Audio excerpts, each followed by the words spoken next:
자녀든 배우자든 칭찬으로 대화를 해야 모든 문제가 해결된다는 것을 잊지 마시길. 한국으로 쫓겨난 딸에게 나달 만에 벌어진 일. 자녀의 성장을 보는 건 모든 부모에게 큰 기쁨일 것입니다. 특히 걱정을 많이 하던 자녀일수록 바르게 자라는 모습은 큰 뿌듯함을 줄 텐데요. 오늘 소개해드릴 사연은 한국으로 쫓아낸 막내딸에게 놀라운 변화가 생겼다는 미국 여성의 경험담입니다. 말도 안 듣고 꿈도 없어 보였던 딸이 한국행으로 인해 몰라보게 달라졌다고 하는데요. 과연 그녀에게는 무슨 일이 있었던 걸까요? 안녕하세요. 미국에 살고 있는 페이튼입니다. 다소 제 개인적인 이야기를 한번 해보려고 해요. 하지만 달라진 막내딸을 자랑하고 싶은 마음이 앞서 서툴지만 전해볼까 합니다.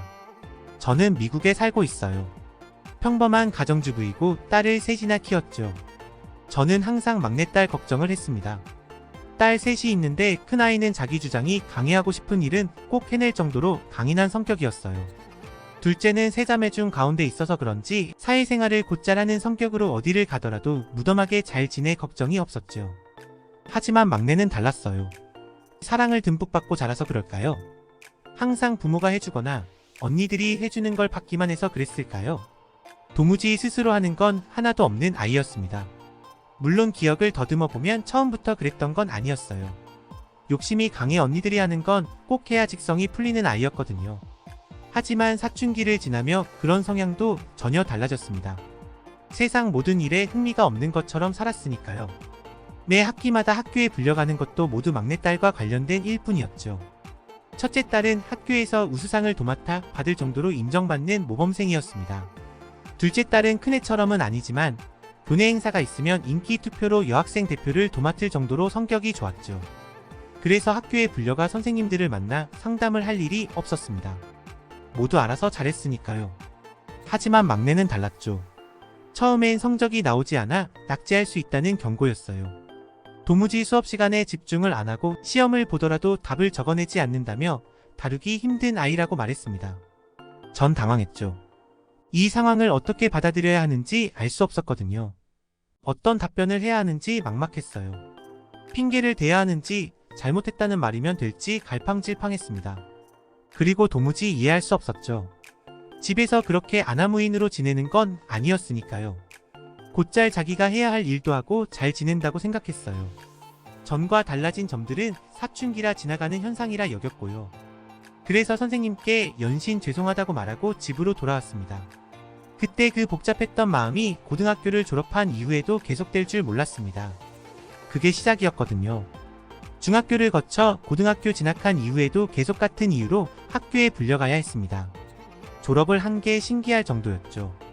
그 지경이 되자 저도 모르게 더 이상 막내에게 어떤 기대도 하지 않게 되었어요.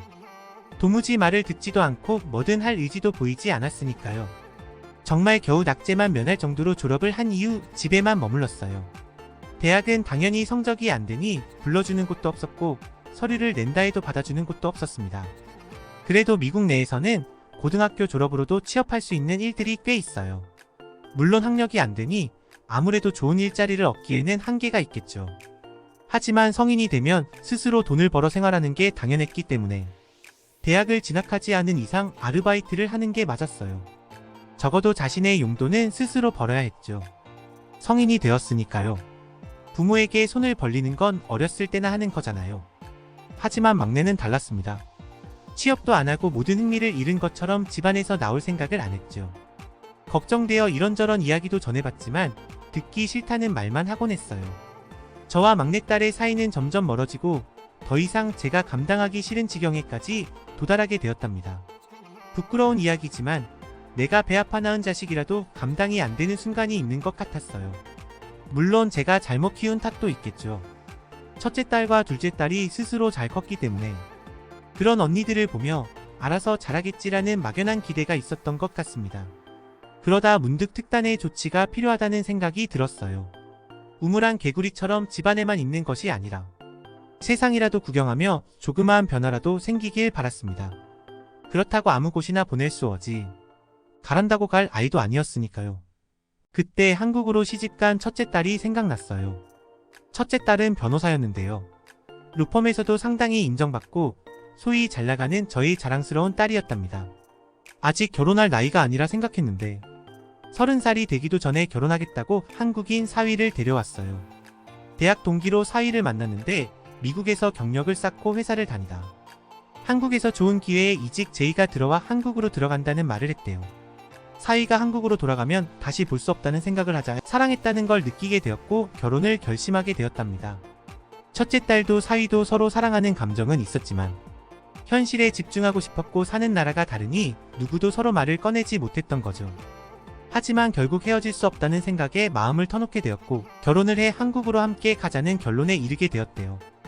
여하튼 그렇게 결혼한 첫째 딸은 한국에서 3년째 잘 지내고 있습니다. 그래서 막내딸을 한국에 보내고 싶었어요.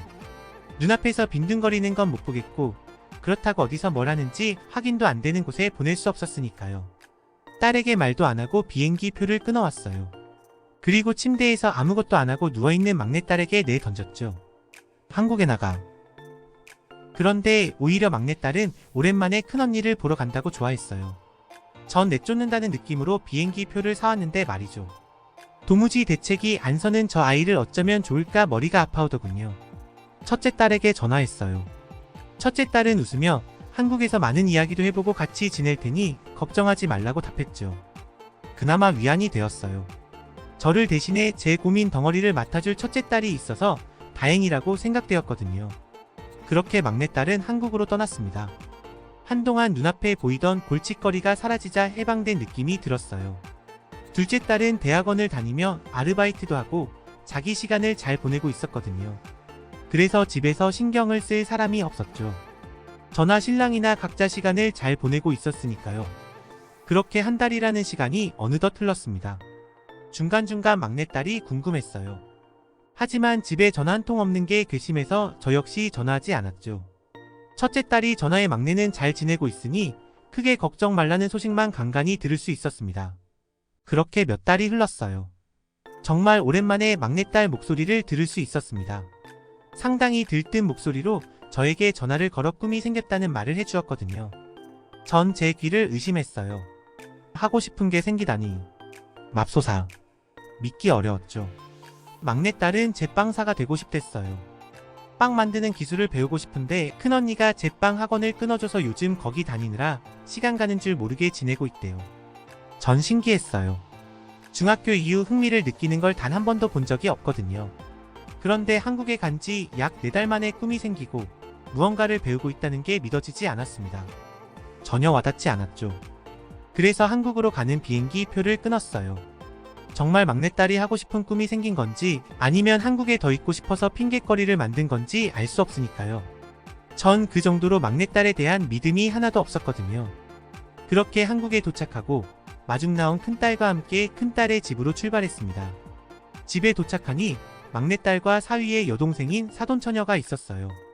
사돈처녀가 막내딸보다 1살 많았는데 둘은 친구가 된 것 같았어요. 영어를 곧잘 하는 덕분에 둘은 마음을 터놓을 정도로 죽이 잘 맞는 것 같았습니다. 둘이 하는 이야기를 듣고 있는데 사돈처녀가 저에게 커피 한 잔을 내주었어요. 바리스타 공부를 하고 있는데 맛이 어떠냐고 물었죠. 마셔보고 품평을 해준다면 상당히 많은 도움이 될 거라는 말도 덧붙였어요. 전 이 상황이 재밌었답니다. 마치 소꿉놀이를 하는 것처럼 막내딸과 사돈처녀는 죽이 잘 맞았거든요. 커피가 나오고 얼마 지나지 않아 막내딸이 만든 빵도 함께 맛볼 수 있었죠. 알고 봤더니 둘이 장사를 하겠다고 작정했더라고요. 사돈처녀는 커피를 담당하고 제 막내딸은 빵을 담당하겠다면서요. 그래서 그런지 둘은 집에서도 노는 게 아니라 무언가를 연구하며 만들기를 반복하더라고요. 그 모습을 보는데 참 좋아 보였어요. 막내딸이 공부를 한다고 했으면 말렸을지 몰라요. 공부에 대한 흥미도 없고 학창시절 때 늘 낙제와 가까웠던 아이였기 때문에 시간 낭비만 할 것 같았거든요. 하지만 배운 지 한 달 되었다며 수줍게 내민 빵은 제법 맛있었습니다. 미국에서 먹었던 빵보다 훨씬 더 담백하고 맛있었어요. 요리에 흥미가 있고 재능이 있는지 몰랐는데 제대로 배운다면 꽤 괜찮은 제빵사가 될 거라는 기대를 저도 모르게 하고 있더라고요. 그 후 막내딸은 사돈처녀와 일정이 있다며 나갔는데 집에만 머물던 딸이 집 밖으로 나가는 모습을 보고 있자니 이상한 기분이 들었습니다. 그리고 한국으로 보내길 잘했다는 생각이 들었죠. 막내딸이 어떻게 변한 건지 모르겠지만 완전히 달라져 있었거든요. 그리고 한국 자체도 막내딸이 새로운 인생을 계획하기에 참 좋은 조건을 갖고 있다는 생각이 들었습니다. 미국이었다면 대중교통을 이용해 시내로 나가는 게 상당히 번거로워요. 자동차를 사줘야 했을 거예요. 하지만 막내딸의 평소 행실을 돌이켜 본다면 전 당연히 사주지 못했을 것 같아요. 그리고 친구들과 만난다는 약속이 있을 때마다 번거롭지만 태워다 주겠죠. 사사건건 친구들과 관계를 확인하려 들었을지 몰라요. 미국 내에서 막내딸이 사귀는 친구라면 막내딸과 처지가 비슷하다는 편견으로 걱정이 앞섰을 것 같거든요. 하지만 한국은 달랐죠. 너무나 잘 큰 사돈처녀였기에 더 마음이 놓였어요. 똑같은 막내라 사랑을 듬뿍 받은 티가 났지만 막내딸과는 전혀 달랐죠. 스스로 하고 싶은 게 많은 모험심이 있었거든요. 그리고 사람을 즐겁게 만드는 재주도 있었어요. 같이 있으면 시간이 어떻게 가는 줄도 모르고 마법에 빠진 것처럼 사돈처녀가 하는 이야기에 푹 빠졌거든요. 그런 사람이 옆에 있다는 건 제 막내딸에게 행운이었어요. 아무런 의욕도 없고 하고 싶은 것도 발견 못했던 아이였는데 진취적인 성향으로 바뀌었으니까요. 어쩌면 원래 그랬을지 모르죠. 하지만 미국에 있었다면 그저 문제아로 낙인 찍혀 있었을 거예요.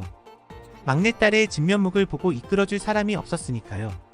부끄럽지만 엄마인 저 역시도 문제아의 시선으로 바라보며 막내딸이 정말 무엇을 할 수 있을지 깊이 생각하지 않았습니다.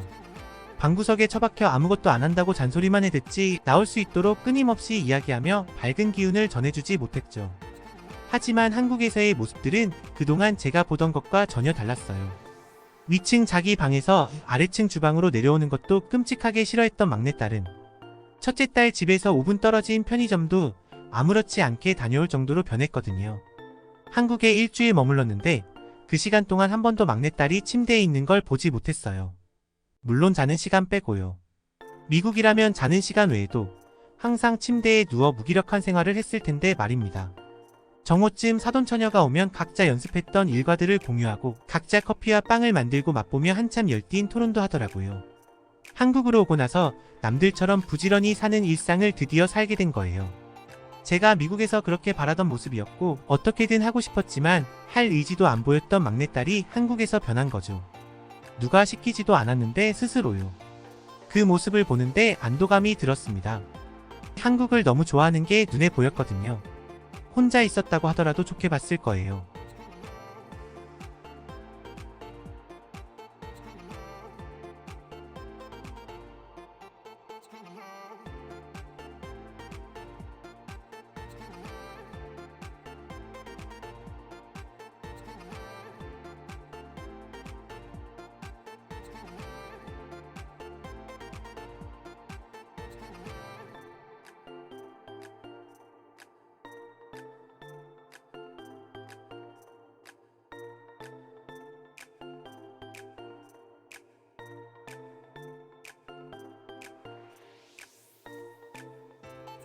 부모에게 받는 지지와 응원은 언제나 자녀에게 큰 힘이 되기 때문이니까요.